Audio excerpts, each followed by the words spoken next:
Hello everyone, আসসালামু আলাইকুম। কি অবস্থা সবার? কেমন আছেন সবাই?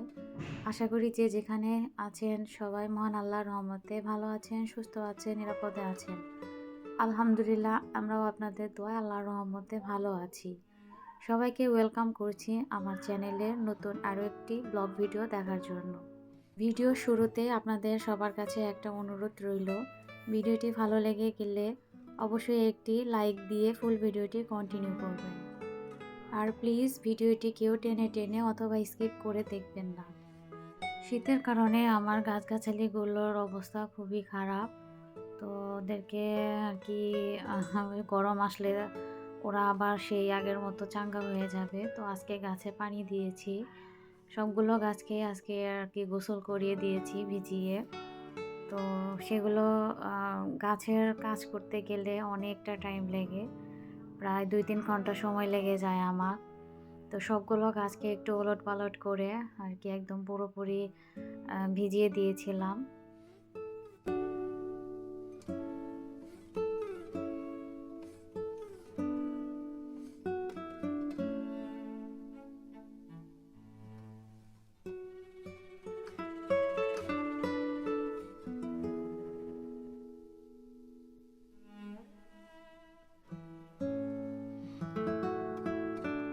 তো ভিডিওতে যে পেঁয়াজগুলো আপনারা দেখতে পাচ্ছেন এগুলো হচ্ছে একদম দেশি পেঁয়াজ, আর এগুলো হচ্ছে গত বছরের পেঁয়াজ। তো আমি যেহেতু ডিসেম্বর মাসে বাড়ি গিয়েছিলাম, তো সেখান থেকে আর কি এগুলো আনা হয়েছে। তো এই পেঁয়াজগুলো আমাদের বাসায় আর কি গত বছর আনা হয়েছিল অনেক পেঁয়াজ, প্রায় 2 মণের কাছাকাছি। তো আসলে সবগুলো খেয়ে শেষ করা যায়নি। তো কিছু পেঁয়াজ আর কি রয়ে গেছিলো, সেগুলো এই বছরের শেষে এসে কিন্তু একদম শুকিয়ে যায়। মানে এই পেঁয়াজ থেকে দেখা যায় আবার গাছ হচ্ছে, এরকম একটা অবস্থা। তো যেহেতু আমি বাড়িতে ছিলাম, তো অনেকগুলোই পেঁয়াজ আর কি রয়ে গেছে। তো এত পেঁয়াজ তো আসলে এগুলো নষ্ট হয়ে যাবে। তো ভিতরে কিছু পরিমাণে পেঁয়াজ আর কি ভালো আছে, যেগুলো একটু মানে শুকিয়ে ভিতরে অল্প পরিমাণে হয়ে গেছে। তো এগুলো যেহেতু দেশি পেঁয়াজ, তো দেশি পেঁয়াজ দিয়ে কিন্তু সব কিছু রান্না করলে অনেক বেশি মজা হয়। তো আমি সেখান থেকে কিছু পরিমাণের পেঁয়াজ আর কি নিয়ে এসেছিলাম, আর অনেকগুলোই নিয়ে এসেছিলাম। তো এতদিন ধরে আর কি খাওয়া হচ্ছে। তো আর এটাই হচ্ছে আর কি শেষ পর্যায়। তো আজকে চিন্তা করলাম যে সবগুলো পেঁয়াজই আর কি ছুলে ফেলবো, কারণ এগুলো থাকলে দেখা যাবে আরও শুকিয়ে যাবে। তো এই তো পেঁয়াজগুলো সবগুলোকে আর কি খোসা থেকে বের করে আমি এখন খোসাগুলো আর কি তুলে রাখছি। আর আমার পেঁয়াজ হচ্ছে ওই লাল, এই যে যা দেখতে পাচ্ছেন এইটুকুই হয়েছে। তো দেখেন, দেশি পেঁয়াজের ঝাঁজও কিন্তু অনেক। আমি পেঁয়াজগুলো ছিলছিলাম আর আমার চোখ শুধু জ্বলছিল। তারপরেও তো এগুলো করতে হবে। আর এদিকে ডিম বসিয়ে দিয়েছিলাম, ডিম সেদ্ধ। সকালবেলা আর কি ডিম খাওয়ার চেষ্টা করি। তো তারপরে পেঁয়াজগুলো আর কি কেটে নেব। আর এই পেঁয়াজ আর কি কাটতে আমার ভীষণ বিরক্ত লাগে, কারণ একে তো পেঁয়াজগুলো শুকিয়ে ছোট হয়ে গেছে, তার মধ্যে হচ্ছে দেশি পেঁয়াজ। তো এগুলো কাটতে গেলে আমার চোখ এত জ্বালা পোড়া করে, কি বলবো, আমি কাটতেই পারি না। তারপরেও যেহেতু নিয়ে এসেছি, আর ফেলে দিতেও কিন্তু মায়া লাগে। দেখা যায় সিজন শেষে পেঁয়াজের যে পরিমাণে দাম থাকে।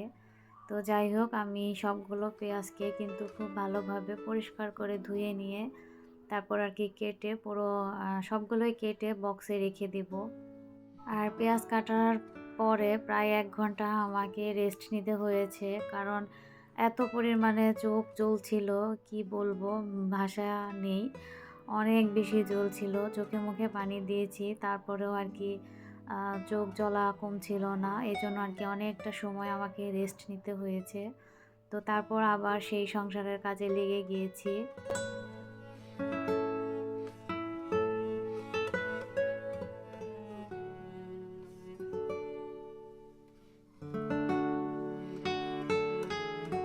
তো অনেক দিন ধরে আমার ডাইনিং টেবিলের মানে একই রকমের ইয়ে ছিল, তো দেখতে আমার ভালো লাগছিল না। তো আজকে চেঞ্জ করে দিয়েছি।